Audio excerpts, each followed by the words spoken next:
Bonjour, bienvenue dans cette nouvelle vidéo. Vous êtes sur la chaîne d'Azubaka Studio et je m'appelle Eva.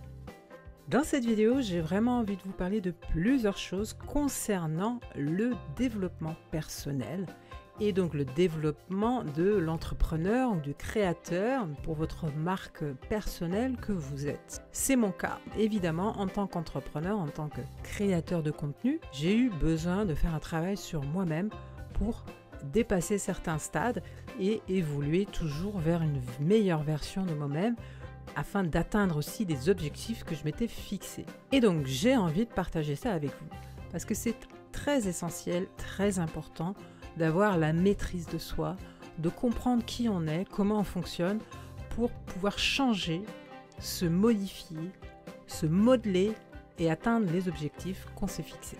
Aujourd'hui, en première partie, je vais vous parler de plusieurs techniques qui vont vous aider à changer vos habitudes, évoluer, vous transformer tel que vous le souhaitez. Ce qui n'est pas toujours évident, surtout pour les personnes qui pensent qu'elles sont bloquées dans la procrastination et ou alors des personnes qui ont du mal à se motiver. Et on va voir pourquoi et quelles solutions existent. Des solutions éprouvées puisque je les utilise moi-même. Et dans un deuxième temps, je vais vous présenter un petit outil totalement gratuit pour créer des cartes de visite virtuelles. Parce que là encore, j'utilisais la vieille technique des cartes de visite imprimées, donc ça avait un certain coût, et puis il fallait les transporter. Mais là, avec toutes les nouvelles technologies, eh bien, une carte virtuelle avec un QR code ou encore un autre système, on va le voir, le NFC, vous permettent de facilement et tout à fait gratuitement distribuer vos cartes virtuelles par téléphone, par mail. Seule la dernière solution, carte physique réelle avec le système NFC, sera payant, on va le voir.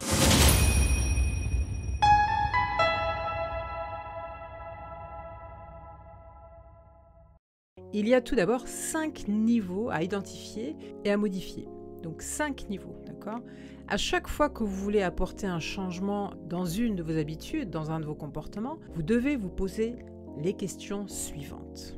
La toute première question correspond au niveau 1. Il s'agit du niveau d'identité. C'est le fameux qui. Qui est-ce que je suis ? C'est une question complexe, mais évidemment essentielle. Où est-ce que je me situe ? Comment est-ce que je me définis ? Quelle est mon identité propre ? Et les autres niveaux que nous allons voir vont vous aider à répondre à cette toute première question essentielle et inversement. Vous allez voir que tous les niveaux, toutes les questions sont intimement liées évidemment. Parce que savoir qui on est, se connaître soi avec ses qualités, ses défauts, son éducation, sa culture, ses espoirs, ses capacités, ses ambitions, son rapport avec les autres et bien sûr son rapport avec l'univers dans sa dimension plus spirituelle, tout ça constitue la personne que vous êtes. Et donc c'est votre identité. Et si vous ne vous connaissez pas, si vous ne savez pas qui vous êtes, eh bien vous aurez du mal à maîtriser tous les paramètres qui vous concernent. C'est-à-dire vous aurez du mal à changer vos habitudes, du mal à savoir ce que vous voulez. Parce que vous ne vous maîtrisez pas vous-même, vous ne savez même pas qui vous êtes. Comment changer quelque chose que vous ne connaissez pas bien ? Plutôt que de répondre à toutes les questions à la fois, vous pouvez déjà essayer de vous sonder. Demandez-vous comment vous ressentez par exemple. Prenez contact avec vous-même. Quels sont vos sentiments à l'instant T ? Lorsque vous voulez changer quelque chose, demandez-vous comment vous ressentez cette chose. Comment vous vivez cette habitude ? Comment vous vous sentez-vous lorsque vous êtes en train de pratiquer cette habitude ? Ça peut être vous brosser les dents, quelque chose de... ou faire du sport, ou simplement vous lever le matin, prendre votre douche, tout ça, ce sont des habitudes. Pour changer, vous devez donc modifier quelque chose dans votre comportement. Et parfois, il faut pour cela acquérir de nouvelles connaissances, de nouvelles capacités. Vous devez donc avoir un objectif pour savoir quoi changer. Le but ici, c'est vraiment de vous concentrer, comme disent les Anglais, vous focus, sur ce premier niveau d'identité pour savoir où vous en êtes et de quel point vous partez pour ensuite savoir à quel point vous voulez arriver. Il faut vraiment comprendre que votre cerveau, votre esprit a besoin d'identifier les choses afin de pouvoir raisonner correctement avec logique et pouvoir vous guider donc vers ce succès que vous attendez, que vous espérez, l'objectif que vous voulez atteindre. Je peux faire un parallèle ici avec un voyage. Vous savez d'où vous partez, donc où vous vous situez actuellement, et vous avez besoin de savoir où vous allez, donc l'adresse de la destination. Mais c'est pas tout, vous avez aussi besoin de savoir quel chemin emprunter, par où passer et quel véhicule emprunter. Est-ce que vous allez utiliser vos pieds ou est-ce que vous allez prendre l'avion? Tout ça, donc, c'est une métaphore pour vraiment vous montrer à quel point il est important de répondre à toutes ces questions, de connaître les tenants et les aboutissants, de remplir tous les paramètres pour pouvoir les maîtriser, pour pouvoir agir dessus. Si vous ne savez pas où vous êtes, vous ne pourrez pas savoir quel chemin prendre. En 2, nous avons le niveau des valeurs et des croyances. La question ici, c'est pourquoi? Il faut répondre à cette question du pourquoi. Pourquoi est-ce que j'ai ces habitudes ou cette habitude que je voudrais changer? Pourquoi est-ce que je fonctionne comme ça? Et pourquoi je veux changer? Eh bien, pour le savoir, il faut connaître quelles sont vos valeurs. Vous devez savoir quelles sont ces valeurs, d'où est-ce qu'elles viennent et quelles sont mes croyances à propos de moi, à propos de mon habitude. Est-ce que mon habitude, je peux la changer? Est-ce que c'est ce que je crois? Est-ce que ça va être très difficile à faire? Ou est-ce que je ne peux pas y arriver? Et dans ce cas-là, c'est même pas la peine d'essayer parce que si vous êtes persuadé que vous n'y arriverez pas, eh bien, vous n'y arriverez pas. Vous vous auto-saboterez. Si par exemple, vous voulez gagner plus d'argent, eh bien, vous devez absolument comprendre quel est votre rapport à l'argent. Quelle croyance avez-vous à propos de l'argent? En gros, quel sentiment avez-vous, quelle relation intime avez-vous avec l'argent? C'est un peu étrange peut-être à dire, mais c'est vrai. Prenons l'exemple de quelqu'un qui a été éduqué dans sa famille avec l'idée que l'argent est quelque chose qui manquait, qui était difficile à gagner et qui donc, par logique, sera toujours difficile à gagner, restreint, limité. Ou encore quelqu'un à qui on a transmis la croyance que l'argent ne fait pas le bonheur, parce qu'il est principalement obtenu de façon illégale, sans scrupules, mafieuse, et qu'il est source d'injustice. En gros, ceux qui ont de l'argent sont des salopards qui exploitent les autres. Prenons maintenant l'exemple de quelqu'un qui a grandi dans une famille dont les parents sont eux-mêmes entrepreneurs, et pour qui la réussite et gagner beaucoup d'argent est considéré comme tout à fait normal. C'est l'objectif principal qui mène leur vie. Du coup, l'enfant a cette croyance que l'argent peut offrir la liberté, l'indépendance, la responsabilité, participer à la société parce que en tant que gérant d'une entreprise, vous employez d'autres personnes, vous faites vivre plusieurs centaines ou milliers de personnes.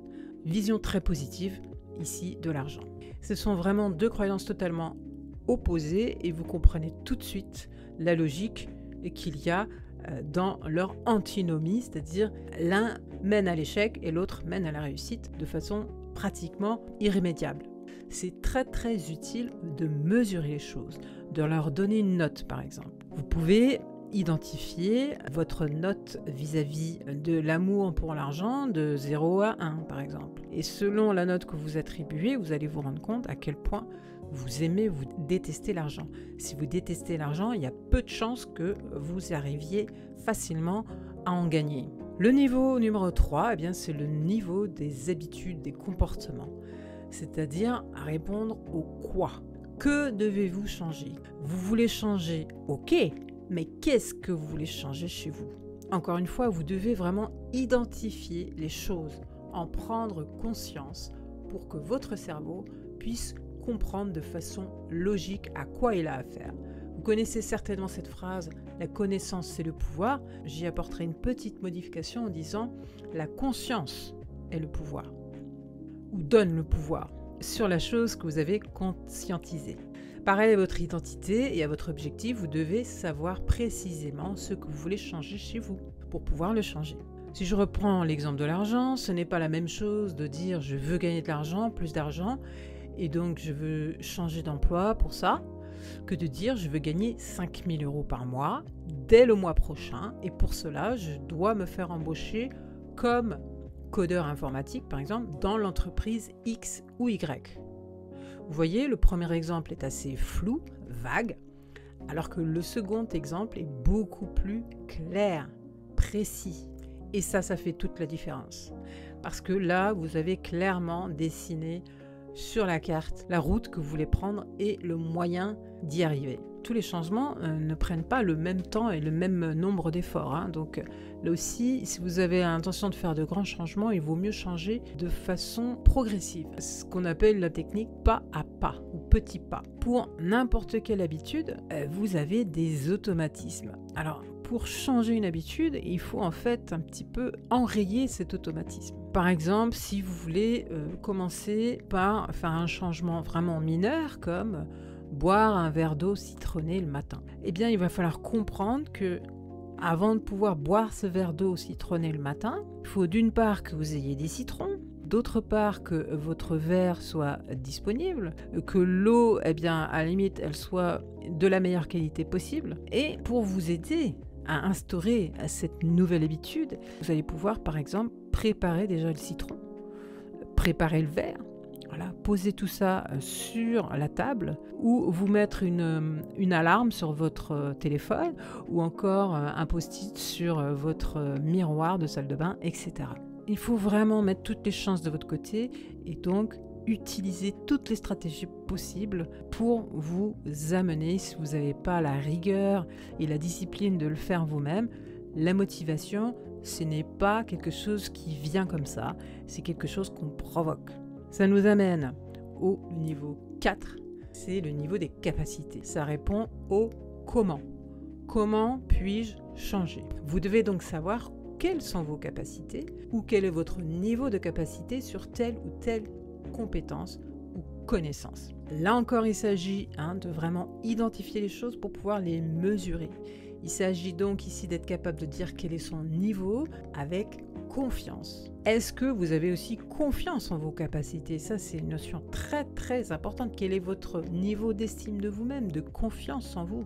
Parce que vous pouvez avoir appris quelque chose, mais si vous vous sentez être illégitime par rapport à ces connaissances, vous dites oui, bon, je le sais, mais je le sais pas vraiment ou je le maîtrise pas, eh bien, vous allez manquer de confiance et du coup, la valeur de vos connaissances ne sera pas la même. Parce que vous ne croyez pas en vous-même, vous n'avez pas suffisamment confiance pour transmettre. Pourtant, vous avez bien ces connaissances. Et donc, comment améliore-t-on ces capacités? Eh bien, très simplement par l'entraînement. Donc, le comment, c'est avec de l'entraînement.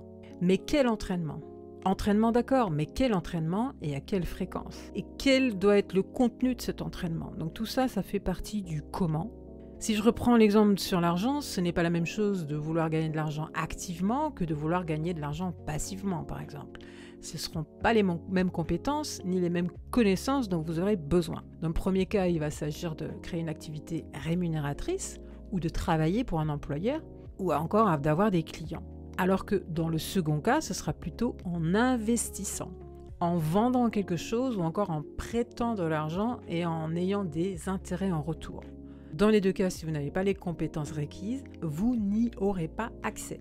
Donc là encore, même s'il existe des milliers, voire des milliards d'informations, de connaissances, de cours, de coaching, de tout ce que vous voulez dans le monde, si vous ne savez pas ce que vous voulez changer et comment le changer, donc quelle route prendre, eh bien vous n'irez nulle part. Et je vais pousser la réflexion un petit peu plus loin parce que, ok, il va falloir que vous appreniez des choses, mais est-ce que vous vous connaissez suffisamment pour savoir quel type d'apprentissage vous correspond le mieux?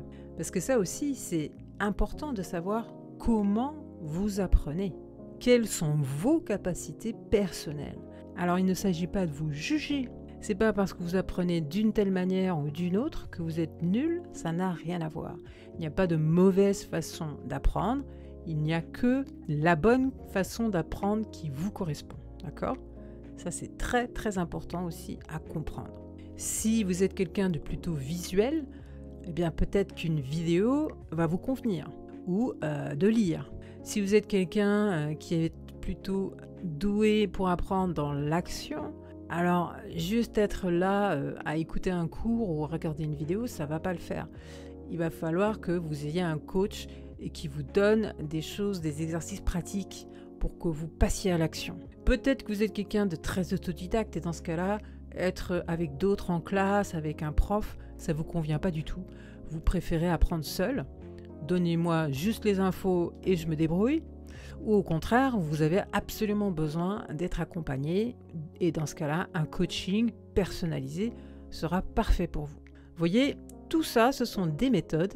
Il n'y a pas des méthodes meilleures que d'autres. Il y a seulement des méthodes qui vous correspondent personnellement. Et enfin, la technique numéro 5, il s'agit du niveau de l'environnement, c'est-à-dire qui répond à où et quand. Demandez-vous dans quel environnement vous êtes actuellement et est-ce que cet environnement est favorable à votre changement? Est-ce que votre environnement actuel va être positif pour vous amener vers votre objectif? Ne faut-il pas d'abord changer votre environnement justement et créer un environnement adéquat qui vous permette d'être à l'aise pour entamer votre changement? Selon donc votre identité, qui vous êtes, et quelles sont vos capacités et comment vous voulez passer à votre transformation, vous aurez besoin d'un certain type d'environnement plus que d'un autre. Et donc ça rejoint largement le comment de vos conditions d'entraînement, d'apprentissage. Parce qu'il s'agit bien sûr de mettre toutes les chances de votre côté, je vous le rappelle, nous sommes ici dans l'extrême opposé du système éducatif classique, à savoir un professeur qui vous impose son enseignement avec sa méthode et son contenu éducatif, vraiment le système pyramidal. Parce que dans cette configuration, les élèves sont passifs et le professeur est actif. Et on l'écoute, on se tait et lui il parle, quoi. J'ai toujours comparé ça à une espèce de système de gavage. Vous voyez les oies là qu'on gave toute la journée. Ce système, il a été créé pour une éducation de masse. C'est difficile de faire autrement, mais il n'est pas du tout adapté aux besoins individuels de chaque élève. C'est pour ça encore que vous devez vraiment comprendre quel sera votre meilleur environnement d'apprentissage. Est-ce que vous avez besoin de vous isoler? Est-ce que vous avez besoin de calme? Est-ce que vous avez besoin d'être stimulé? Est-ce que vous avez besoin d'être accompagné? Etc. C'est à vous de créer cet environnement favorable pour votre apprentissage. Vous permettre de changer, de progresser, d'aller vers ces modifications, ces implémentations que vous voulez faire pour de nouvelles habitudes, pour apprendre de nouvelles choses, etc. Je vous fais donc un petit récapitulatif. Il y a 5 niveaux que vous devez garder en tête et que je vous rappelle ici. Donc le niveau 1, c'est le niveau de l'être, de l'identité. Qui êtes-vous? Le niveau 2, des valeurs et des croyances. Le fameux pourquoi. Pourquoi j'appréhende le monde de cette façon? Quelles sont mes valeurs? Quelles sont mes croyances? Qu'est-ce que je pense?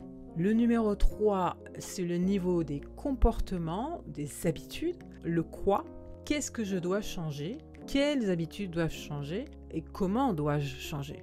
Ou quel comportement modifier? Le niveau 4, c'est le niveau des capacités et de l'entraînement.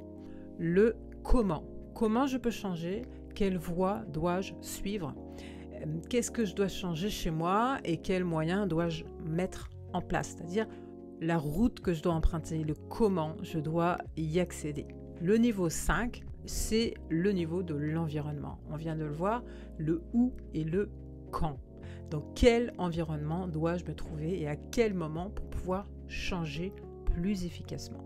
Lorsque vous maîtrisez vraiment ces 5 questions, que vous êtes capable d'y répondre facilement, précisément, tout ça est très très clair dans votre esprit, alors vous êtes en pleine possession de tous vos moyens, vous avez toutes les cartes en main pour pouvoir agir, pour avoir un levier d'action sur tous ces paramètres, sur vous-même, parce que tous ces paramètres font partie de vous, ok?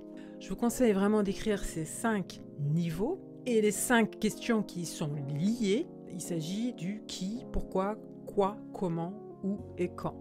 Je pense que vous pouvez quand même l'apprendre par cœur, c'est facile. Mais pour l'instant, c'est la petite pause promotionnelle pour vous rappeler que Azubaka Studio vous propose ses services. Vous pouvez nous rendre visite sur notre site internet pour voir quels sont les tarifs de ces services. Dès la page d'accueil, vous scrollez et vous allez voir tous les services ou vous rendre directement dans l'onglet Tarifs Services. Vous avez notre prestation de création d'animation 3D, notre prestation de création de vidéos animées en motion design, également du montage dynamique d'images plus classiques ou mixtes avec de l'animation, également un service d'optimisation de vidéos en de véritables funnels de vente et d'acquisition de prospects tout à fait exclusif, hyper efficace pour votre stratégie vidéo marketing. Nous vous proposons également un service de conseil dans votre stratégie vidéo marketing et un service de conversion multi-format. Nous pouvons accepter en entrée plus de 300 types de formats de fichiers différents et en sortie plus de 400 pour n'importe quel type d'appareil ou de plateforme digitale pour une diffusion de qualité ou pour stocker simplement des vidéos ou des fichiers volumineux. Et enfin, je vous rappelle notre kit guide de marque. Avec notre modèle de guide de marque, gagnez un temps précieux. Au lieu de passer de nombreuses heures à faire des recherches et à créer votre fiche d'identité de votre entreprise vous-même, vous pouvez utiliser notre guide de marque à remplir. Vous suivez les indications et vous pouvez vous inspirer des exemples qui sont donnés. Vous avez donc le guide de marque en lui-même à remplir, un guide explicatif avec des exemples et plein de conseils, une version à remplir en PDF, une version à remplir en Word, également une vidéo qui vous explique comment remplir ce guide avec plein de commentaires intéressants, également un guide pour créer votre propre GPT, votre assistant d'intelligence artificielle sur ChatGPT. Là aussi, nous avons créé une vidéo qui vous guide pas à pas avec le guide en PDF qui l'accompagne et vous avez 8 documents bonus exclusifs. Vous avez un guide avec 10 stratégies de marketing digital que vous pouvez appliquer parce qu'il a des exemples très concrets, un tableau d'empathie pour créer votre persona, votre cible de client idéal, le plan hebdomadaire de publication de story, le plan hebdomadaire de publication générale sur les plateformes de réseau social, un agenda annuel aussi des thématiques et des sujets vidéo par semaine à publier sur YouTube, un tableau avec les tons de marque, il y en a plus d'une vingtaine, également un tableau avec les meilleures accroches ou les hooks qui ont été largement éprouvés, et également un modèle de post ou framework à utiliser pour publier sur LinkedIn notamment ou sur Instagram. Donc tout ça est compris dans ce kit et le prix, vous allez voir, il est exceptionnel, c'est seulement à 77 €. Vous allez retrouver tous nos services, tous nos produits et toutes nos offres promotionnelles en ce moment exceptionnelles de moins 50 à moins 80% dans notre boutique, sur notre site internet azubakastudio.digital/boutique. Allez voir, vous ne serez pas déçus. On propose vraiment des services de très haute qualité avec livraison très rapide à un prix incroyablement abordable. Parce que nous voulons démocratiser les vidéos animées et tout ce qui est accès aux stratégies vidéo marketing. C'est la fin de cette petite annonce promotionnelle. On retourne à la vidéo. Nous voilà sur le site qui permet de créer gratuitement votre carte de visite virtuelle. Ils annoncent d'ailleurs fièrement la carte de visite réinventée. Il s'agit du site cardinal.com. Vous voyez donc deux propositions qu'ils font. Donc la carte virtuelle ici sur écran qui est entièrement gratuite et leur carte de type NFC, c'est-à-dire une technologie radio qui permet de lire une puce qui est à l'intérieur pour pouvoir afficher cette carte virtuelle. Alors, voyons ici comment ça se présente. Eh bien, vous allez pouvoir vous inscrire avec évidemment une simple adresse email. Vous allez pouvoir remplir ici l'éditeur de profil avec vos prénoms, noms, coordonnées, etc. Et une petite description. Et là, vous voyez ce que ça donne sur un écran de téléphone. Donc, super propre. Vous pouvez mettre une petite photo de couverture, photo de profil. Et ensuite, remplir vos profils de médias sociaux ici, qui s'affiche donc aussi sur votre carte virtuelle. Personnaliser un petit peu. Après, il y a des options qui sont payantes et vous avez aussi le QR code. Et lorsque vous voulez partager votre carte virtuelle, vous pouvez donc l'ajouter à une wallet Apple ou Google, ou ici avec un lien, ou ici par mail, ou ici en scannant ce QR code que vous pouvez télécharger pour l'imprimer ou simplement le garder dans les photos sur votre téléphone portable. Par exemple, si je clique ici, ça ouvre cette page qui m'est dédié, qui est dédié à ma carte virtuelle et qui affiche mes infos. Vous voyez, c'est au format portable, hein, smartphone, mais ici c'est donc affiché sur une page de mon PC. Très très beau, très pratique, très facile, très très simple d'utilisation. Et je vous laisse donc explorer un petit peu le reste parce qu'en fait ce sont des options plutôt payantes, avec ici la possibilité d'une signature d'email, mais aussi de pouvoir sélectionner ou ajouter, d'accord, des champs et le logo d'entreprise. Mais tout ça, vous voyez, il faut un plan supérieur. Donc là, ce sera payant. D'ailleurs, quels sont leurs plans? Eh bien, regardez. Nous, on s'intéresse à celui-ci qui est entièrement gratuit. Ok. Et ensuite, vous avez le reste. Mais déjà, avec ça, vous pouvez aller jusqu'à 25 membres par espace, avec un profil digital personnalisé, des applications mobiles de suivi, QR code, hein, le wallet, signature email avec QR code intégré, partage du QR code, scanner de carte en papier, donc si vous imprimez le QR code par exemple. Donc hyper pratique, vraiment j'adore. Et après, si vous voulez une carte physique, vous avez donc cette option NFC là.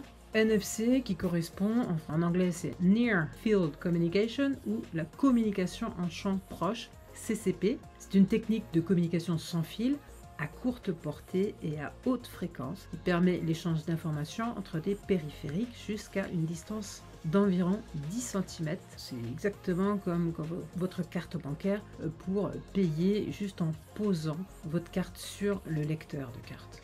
Donc c'est un scan jusqu'à 10 cm. Voilà donc pour ce super outil, vraiment très pratique. Je vous propose de vous inscrire et d'utiliser plutôt le digital que du papier pour préserver nos forêts. C'était tout pour cette vidéo. On se retrouve dans une prochaine vidéo. Je vous dis à très vite. Prenez bien soin de vous. Azubakaman vôtre. Ciao, ciao.